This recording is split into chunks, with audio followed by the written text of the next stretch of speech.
نعوذ بالله من شرور أنفسنا ومن سيئات أعمالنا من يهده الله فلا مضل له ومن يضلل فلن تجد له وليا مرشدا أشهد أن لا إله إلا الله ولي الصالحين ونشهد أن محمدا عبده ورسوله اللهم صل وسلم على المبعوث رحمة للعالمين محمد بن عبد الله وعلى آله وصحبه وسلم اللهم ألهمنا رشدنا ومراشد أمورنا ونعوذ بك من شرور أنفسنا وسيئات أعمالنا ربنا اتم لنا نورنا واغفر لنا إنك على كل شيء قدير.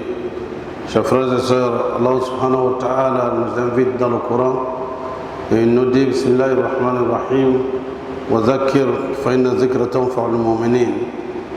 Rappelez que le rappel est utile aux croyants sincères. En effet, notre sermon d'aujourd'hui porte sur une notion très importante dans la vie de l'être humain, dans la vie des musulmans en particulier. Et cela, c'est la patience, as-sabr. Et comme le mot sabre ne peut pas être traduit seulement par la patience, les lexicologues ont ajouté le mot sabre veut dire la patience, l'endurance et la persévérance. En effet, chers frères et sœurs, le verset qui institue ou qui nous parle de sabre, les versets sont nombreux dans le Coran, très nombreux dans le Coran. Et les 99 noms d'Allah subhanahu wa ta'ala finissent par encore à Sabour. On le dit en Djoula, Sabari, en Sabari. On le dit quelquefois en ne comprenant qu'une partie de son sens, et qui veut dire demander pardon, sabrer. Or, ce n'est pas seulement demander pardon, ce n'est pas cela. Le mot sabre est venu par rapport à un certain nombre de situations dans la vie que nous vivons tous les jours. On se lève quelquefois avec des courbatures, quelquefois malades, et on tombe sur des situations désagréables et quelquefois des épreuves dures auxquelles l'être humain est confronté.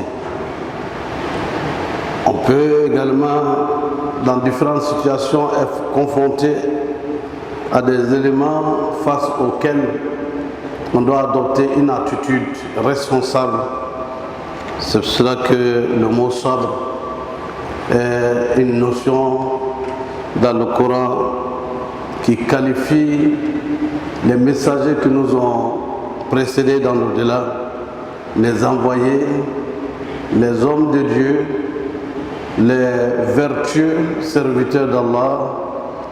Le mot donc sabre, patience, vient en ces lieux. Il est donc important qu'on en parle pour que nous puissions intégrer cela dans notre comportement de tous les jours, aussi bien entre nous et le Seigneur du monde, entre nous en tant qu'êtres humains, entre musulmans, et même entre musulmans et non musulmans.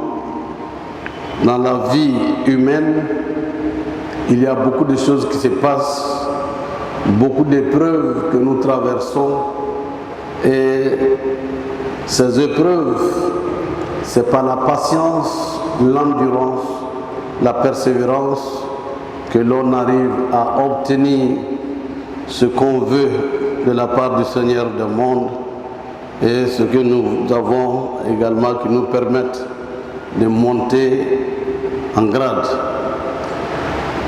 Allah subhanahu wa ta'ala nous dit dans le Coran, Bismillahir Rahmanir Rahim, وَجَعَلْنَاهُمْ أَئِمَّةً يَهْدُونَ بِأَمْرِنَا لَمَّا صَبَرُوا وَكَانُوا بِآيَاتِنَا يُوقِنُونَ. Nous avons fait d'eux des responsables, des leaders lorsqu'ils se sont patientés. Et suite à cette patience, à l'endurance et à la persévérance, que nous avons fait d'eux des guides, des leaders, des responsables. Il y a donc le prix à payer pour être un responsable, pour être leader, pour être guide des communautés. Le prix à payer, c'est d'être patient, d'être endurant, de dominer sa colère, de dominer ses instincts, et ainsi cela permet d'avoir un esprit de discernement, et cela permet également de juger comme il se doit et être juste dans le discernement lorsqu'on porte un jugement sur ce à quoi nous sommes confrontés.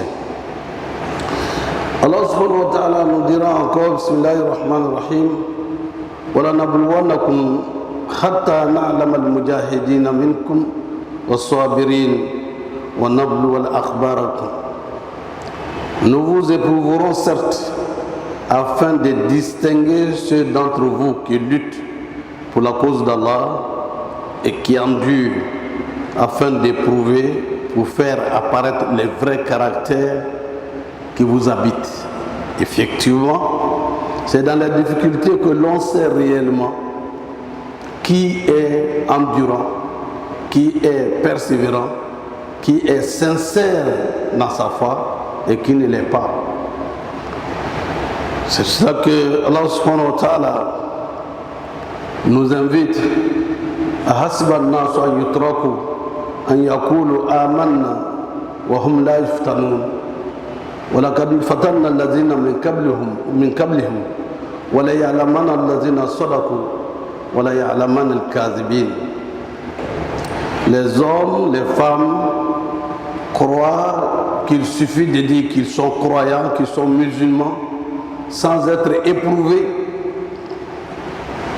Nous avons éprouvé ceux d'avant vous dans l'histoire. Et c'est à partir des épreuves qu'Allah sait ceux qui sont sincères dans leur foi et ceux qui sont hypocrites. Et ceux qui sont véridiques et ceux qui sont menteurs.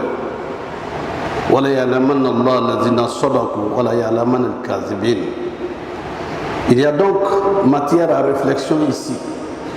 Quand Allah subhanahu wa ta'ala parle de ceux qui nous ont précédés, qui doivent être nos guides et les exemples à suivre, nous n'irons pas jusqu'à Sayyidina Adam. Nous prenons à partir de Sayyidina Ibrahim. On ne parlera pas de l'histoire de Noé. Le cas de Sayyidina Ibrahim est connu de nous tous. Nous sommes en train de rappeler que depuis le bas âge, son père était sculpteur. Et il était habité par l'esprit, la conviction qu'il n'y a de Dieu que Allah. Et que les idoles que son papa fabriquait, les sculptures que son papa fabriquait, n'étaient pas les créateurs, ne peuvent pas créer, puisque c'est le père même qui créait, qui donnait la forme qu'il voulait dans sa tête. Il a dit ça ne peut pas être Dieu. Et quand il vendait, il allait vendre les statuettes. Il dit qui peut acheter du bois qui ne parle pas, qui a été créé et qui ne peut pas créer, qui ne peut pas satisfaire, qui ne peut pas apporter, qui ne peut apporter aucun changement positif dans la vie de l'homme. C'est l'œuvre de Satan. Les gens viennent voir son père, mais ton fils, tes statuettes ne peuvent pas être achetées. Celui qui vend, au lieu de vanter les mérites, nous enseigne que ça ne sert à rien de les acheter. Car ils ne peuvent pas nous protéger et il a été créé, il ne peut pas créer, il ne peut pas répondre à nos besoins. Chemin faisant, vous connaissez l'histoire. Sayyidina Ibrahim alayhi salam wa ala nabina afdal salatu wa salam a été soumis à des épreuves, à une épreuve extrêmement difficile, car cela court jusqu'à de nos jours. Il y a un moment dans l'année où les féticheurs font la fête des fétiches et ils entrent dans leur bois, dans leur loge. Et pendant ce temps, ils quittent la ville et ils quittent la chambre où se trouvent les idoles pour aller se réfugier dans la forêt avant de revenir. Sayyidina Ibrahim arrive dans la maison des idoles et il brise tous les idoles. Les sages reviennent pour voir la maison, ils voient que tous les idoles les plus grands de taille sont cassés. On appelle, tout le monde sait par suspicion que ça peut être Ibrahim. Le petit qui s'appelle Ibrahim, ça doit être lui. On l'appelle et dit, mais vous me prenez à témoin, demandez-leur. Peut-être les nourritures que vous avez déposées, les autres se sont fâchés et ils ont cassé les autres. Demandez-leur s'ils peuvent parler et s'ils peuvent décider qui peut venir tuer vos dieux alors que c'est eux qui sont les créateurs. Face à cet embarras logique et rationnel, ils sont allés se concerter pour dire ce qu'il est en train de dire. Si cela rentre dans la conviction de notre peuple, nous allons perdre nos traditions et nos dieux. Il faut trouver une solution pour le punir de façon à ce que ce soit un exemple pour tout le monde. Que désormais, quand on fait une profanation de nos idoles, c'est ce qui arrive. L'épreuve vient d'où? Ils ont décidé de faire un grand feu, monter au-dessus de la montagne pour jeter Ibrahim dans le creux de la montagne. Le feu a brûlé, a brûlé. Au moment de le jeter, l'archange Gabriel a reçu l'ordre d'Allah de demander, d'ordonner au feu d'être fraîcheur et paix pour Ibrahim. Kouni bardan, ya nar, kouni bardan wa salam ala Ibrahim. Au feu, sois fraîcheur et paix sur Ibrahim. Ibrahim est resté assis, tout à fait tranquille et tout à fait concentré dans l'adoration d'Allah, car à ce moment, qu'est-ce qu'il disait? Hasbunallah wa ni'mal wakil. Hasbi Allah wa ni'mal wakil. Hasbi Allah wa ni'mal wakil. Le feu a brûlé, Ibrahim était vivant, assis dans les cendres qui l'entouraient partout. Y a-t-il plus grande méchanceté que ça? Plus grande épreuve que ça? الذين قال لهم الناس إن الناس قد جمعوا لكم فاخشوهم فزادهم إيمانا وقالوا حسبنا الله ونعم الوكيل. Les hommes se sont réunis pour te tuer. Et qu'est-ce qu'il a réagi? Il dit Hasbunallah wa ni'mal wakil. Hasbi Allah wa ni'mal wakil. Sincèrement, si cette lumière de la foi est dans le cœur, que le musulman dise Hasbunallah wa ni'mal wakil, sincèrement, et croit que Allah est son seul soutien. Ce que Ibrahim a connu, alayhi salam, il connaîtra cette quiétude, cette sérénité. Et c'est pour cela qu'il est recommandé très souvent, régulièrement, tous les jours, de faire Hasbunallah wa ni'mal wakil. Disons donc ensemble Hasbunallah wa ni'mal wakil. Hasbunallah wa ni'mal wakil. Hasbunallah wa ni'mal wakil. Oh Allah, quelle que soit la situation difficile auquel nous sommes confrontés dans notre pays, dans nos foyers, dans nos cités, Hasbunallah wa ni'mal wakil. Nous nous confions à Allah, il est le meilleur secours. Nous nous confions à Allah et il est le meilleur secours. Chers frères et sœurs, le prophète sallallahu alayhi wa sallam a indiqué un certain nombre d'enseignements autour de cette notion d'épreuve et la nécessité de la patience que Sayyidina Ali Karamallahu Wajah va nous livrer. Et cela, la patience se manifeste face à trois situations. La première, as-sabr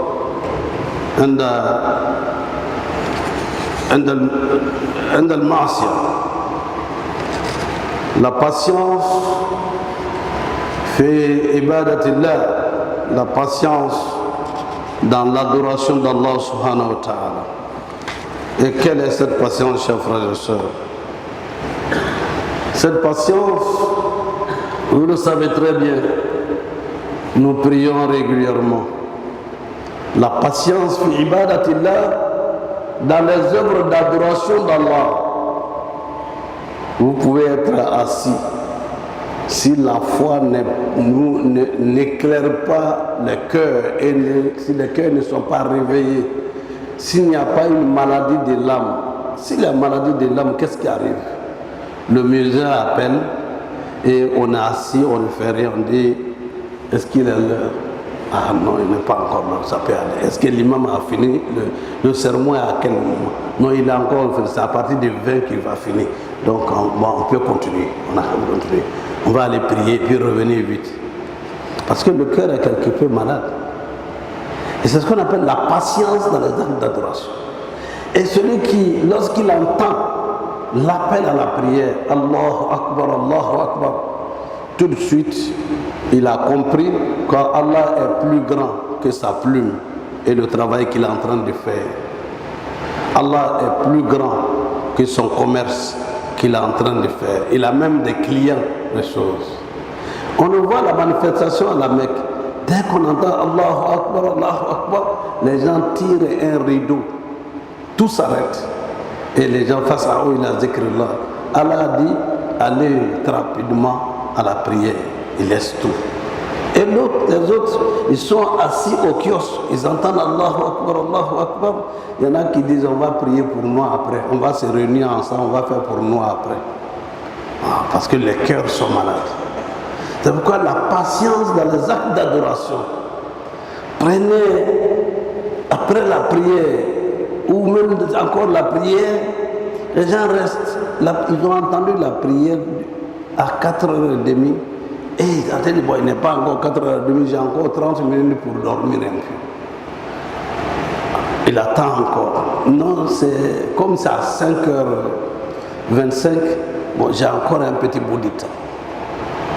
Oh, pendant ce temps, entre le premier appel et le second appel, il peut faire les ablutions, faire 4 rakats, 6 rakats, même 10 rakats, jusqu'au deuxième appel, pour se confier à Allah.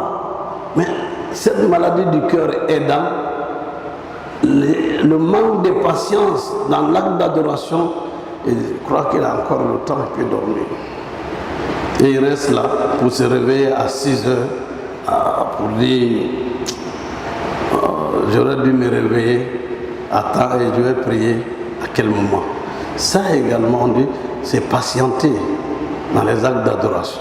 Nous le voyons, on en a parlé souvent, qu'il est facile pour des gens d'aller s'asseoir à 10h, 11h pour le match qui va se jouer à 16h et être là pour envoyer des messages, des choses maintenant. Mais pour cette même personne, se préparer pendant 10 minutes pour faire la prière, c'est toute une épreuve et c'est toute une difficulté. qu'Allah nous donne la foi et la lumière nécessaire pour ne pas être parmi ceux qui ont les cœurs malades. Qu'Allah fasse que nos cœurs soient vivants. Il en est de même les épreuves dans les actes comme la zakat. Allah dit de donner la zakat. Après la prière vient la notion de zakat. La patience qui habite ce riche, jeune, adulte ou vieux, qui est toujours en train aux aguets, et dit aujourd'hui, le mois prochain, je dois faire ma zakat. Il commence les calculs dès maintenant. Il fait le bilan de sa société. Il voit ce qu'il doit. Et il sait ce qui est son économie annuelle. Et cela est facilité par aujourd'hui les finances islamiques qui peuvent vous aider à faire votre bilan et à calculer les bénéfices et votre zakat à votre place pour vous aider. Vous allez leur demander, faites le point de mes choses et je vais faire la zakat à telle date. Et là, vous arrivez, vous faites le retrait de votre zakat pour aller donner aux nécessités et les actes qui puissent permettre le développement de l'islam. Mais cette zakat, si les musulmans savaient l'importance et si les cœurs étaient en bonne santé, il y aurait, je ne dis pas la misère, je ne dis pas la pauvreté, mais la misère ne serait pas visible dans nos sociétés, dans nos communautés. Pour faire la zakat, c'est aussi une épreuve extrêmement difficile pour beaucoup de gens. Mais certainement, vous êtes de ceux qui vous acquittez de la zakat. Quand on vous donne des milliards, Inch'Allah, et vous acquittez de la zakat à partir de cela, et que nous donne les moyens de nous acquitter de cette zakat, et nous donne la foi. Chers frères et sœurs, il est ainsi également de constater que la zakat est faite ou elle n'est pas faite. Des gens aussi pour le pèlerinage ont fait partie des personnes et des personnes à la Mecque. Mais eux-mêmes, ils attendent. Au moment où le Hajj doit arriver, il est en train de faire des calculs. Mais je vais faire ça l'année prochaine. Il est arrivé qu'un de nos maîtres, Allah un jour l'a invité à l'inauguration de la maison, une belle maison, très belle maison. Et puis pour faire des doigts, pour dire merci à Allah. Mais quand il a appris, celui qui envoie beaucoup de gens à la Mecque et qui n'a pas encore fait le Hajj et il a construit cette demeure, il lui demanda après, il s'est retiré avec lui, il dit: a construit une belle maison, mais est-ce que tu penses construire une belle maison au paradis? Tu aurais dû prévoir une mosquée à côté de cette maison.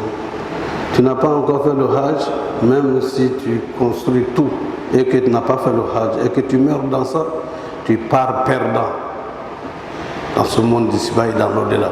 Le séjour de ce monde est pour combien de temps? 60 ans, 70 ans, 80. L'essentiel est parti. Et si cela part et que vous n'êtes pas acquitté de votre devoir vis-à-vis d'Allah, c'est une épreuve. L'argent est à la fois un moyen, mais aussi une épreuve dure. On ne fait pas, on ne donne pas pour Dieu, mais on est prêt à dépenser pour qu'on dise que M. Koulibaly, et M. Koulibaly Sibri, ou bien M. Kone, M. Sissé, et on chante ses louanges, on est prêt à donner.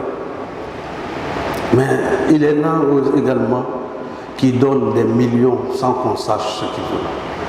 Nous avons vu des gens qui ont donné plus de 50 millions pour la télévision Al-Bayan.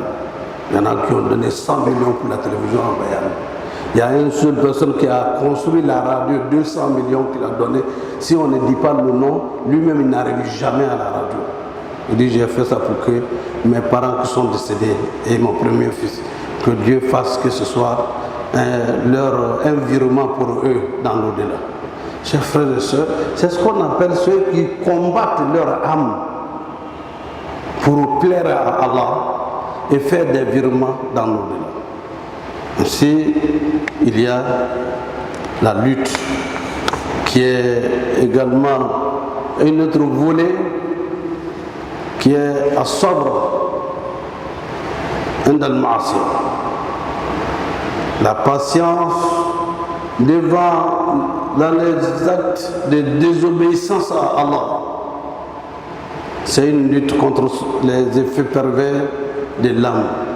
Inna nafsa la amara bisou. L'âme suggère et entraîne devant les actes de désobéissance à Allah subhanahu wa ta'ala. C'est la fornication, le mensonge, la tricherie, la trahison. Combien notre monde aujourd'hui est plein de ces fautes et de ces choses. La perversité. Zahra al-fasad fil bar wal bahr. On dit la corruption des mœurs, des comportements est visible aujourd'hui sur la terre et sur les mers, partout. Sauf ceux à qui Dieu a donné la foi nécessaire de résister.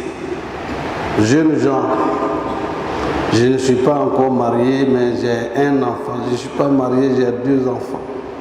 Est-ce que c'est là que vous êtes en voyage dans ce monde d'ici-bas, et il y aura un compte rendu devant Allah. Vous allez dire à Allah que j'étais en bonne forme, j'ai dépensé cette énergie dans la désobéissance à Allah. Et j'ai détruit la vie de la fille de quelqu'un, de la soeur de quelqu'un pour être fier que j'ai un enfant, mais je ne suis pas marié. Safrullah al-Azim. Il faut que dans le sens où vous vous engagez, nous avons au moins 200 de nos filles qui sont là, plus de 200, et ailleurs il y en a plus, qui ne sont pas mariées. Souvent même vous les laissez pour aller chercher celles qui ne sont pas encore musulmanes, on va la mettre dans l'islam. Pourquoi ne pas prendre ce qui est prêt à porter et qui a les vertus, les enseignements de l'islam? C'est un combat contre les effets pervers de l'âme. Jeunes, mariez-vous. Le prophète le recommande. Qui est notre leader qui nous dit Ya ma'ashara shabab.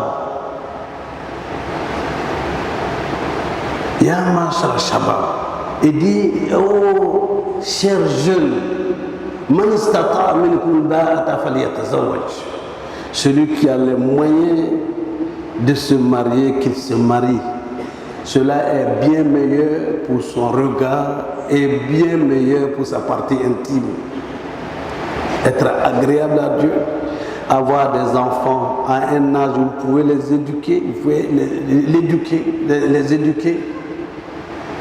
Prenez courage. Si vous vous mariez, Dieu vous donnera du travail pour pouvoir nourrir la femme. Ça, c'est un enseignement du prophète sallallahu alayhi wa sallam. Et cela est même dans le Coran. Il dit mariez-vous et priez ensemble.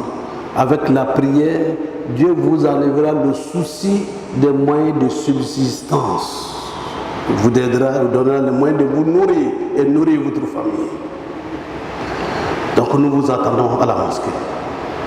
Vous avez été très nombreux en 2018 à vous marier ici. Et il faudrait que ça continue, parce qu'il y a dans cela le salut dans ce monde d'ici-bas et le salut dans l'au-delà. Il faut être. C'est cela également la manifestation de la patience devant les actes de désobéissance à Allah. Alors, la troisième façon ou le troisième volet de la patience, c'est as-sabr. La patience dans les épreuves difficiles devant les calamités. Allah subhanahu wa ta'ala nous le dit وَلَنَبْلُوَنَّكُمْ بِشَيْءٍ مِنَ الْخَوْفِ وَالْجُوعِ وَالنَّقْصِ مِنَ الْأَمْوَالِ وَالْأَنفُسِ وَالثَّمَرَاتِ وَبَشِّرِ الصَّابِرِينَ الَّذِينَ إِذَا أَصَابَتْهُمْ مُصِيبَةٌ قَالُوا إِنَّا لِلَّهِ وَإِنَّا إِلَيْهِ راجعون أولئك عليهم صلوات من ربهم ورحمة أولئك هم المهتدون.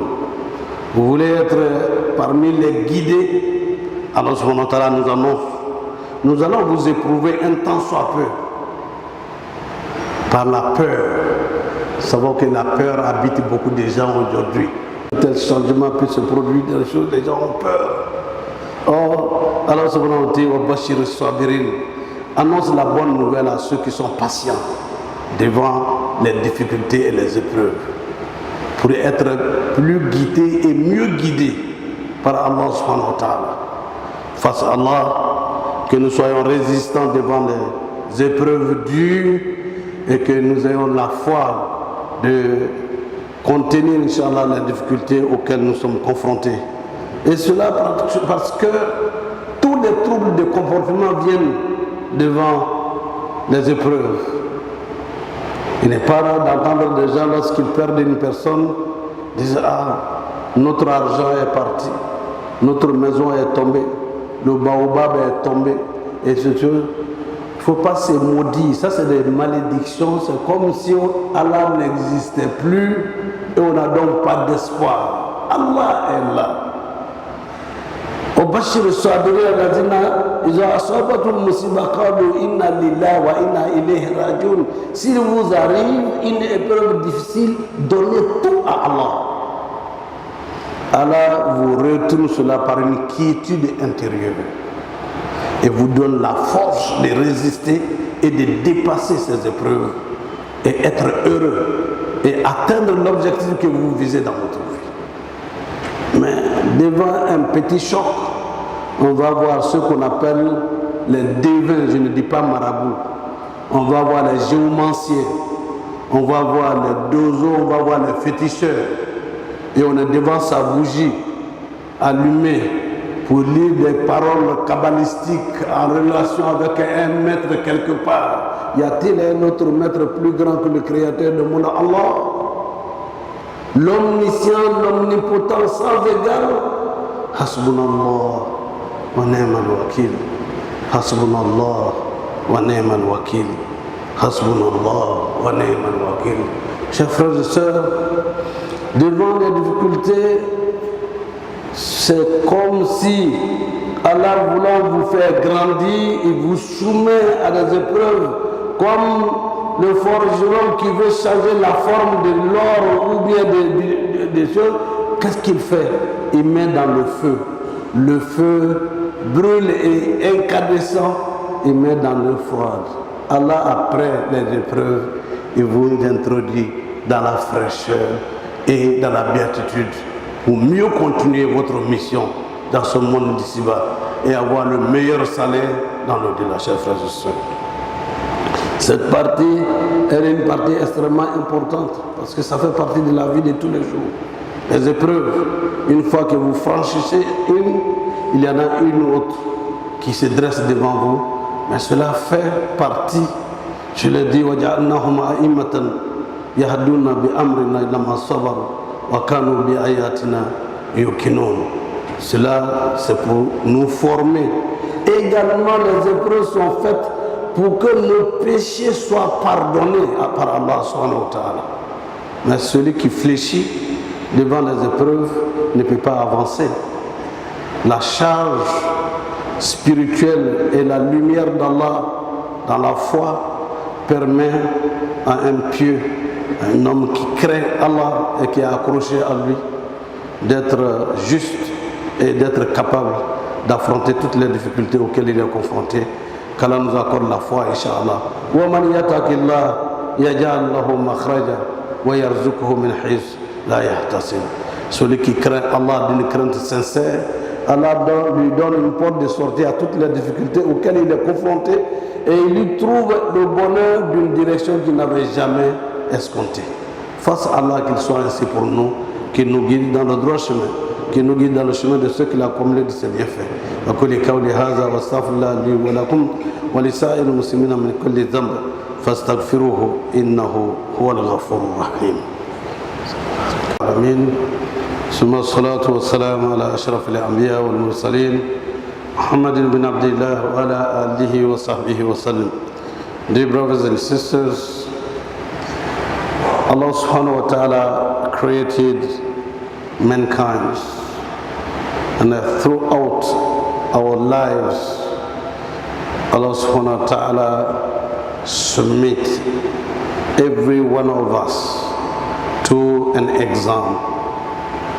and look at what is our reaction, what is our behavior during these periods of trial or trying, of exams. These exams are multiple and very diverse in our life. You can be sick, you can undergo an examination, you can fail in the examination, you can succeed. Many other areas of exams in our daily lives. Allah subhanahu wa ta'ala is appealing to our conscience that those who succeed in their exams or those who are patient in their daily life and in their activities, you can have a loss of your money or your riches, but is that the end of the life? Or you can lose, your son can pass away, your husband can pass away, your wife can pass away. Is it the end of life? Allah subhanahu wa ta'ala asks you to say, Inna lillahi wa inna ilayhi raji'un. We belong to Allah, and to Him we're going to be back. So this is the situation we are talking about today. The Muslims should be strong in their mind, strong in their health, and strong in their faith, in order to affront and to be ready for the wrestling, for the war, because life as a whole, every day you have to struggle to succeed. The process of struggling is the time Allah sees who is honest in his faith and who is not. And then we have to, stand fast and not disobey to Allah. There are three areas of being patient. The first one is being patient in order to worship Allah. Worshipping Allah, praying daily on time, there's nothing so strange and difficult than that. You see, some people are playing, and the time of prayer has come. They just say, let's go, we'll pray later. Or let's go, we'll be on time with the Imam when he'll be about to finish his sermon. We'll come and pray. Well, it means they are sick in their hurt. Their faith is not outstanding. That means these people need a healing of faith. So, dear brothers and sisters, the second one is to be regularly patient when obeying to Allah, and to be patient also during the different trials of life, exams. And the last one is that the time when you have lost somebody or lost a situation which was better, but in fact, effectively, Allah Almighty is, educated to be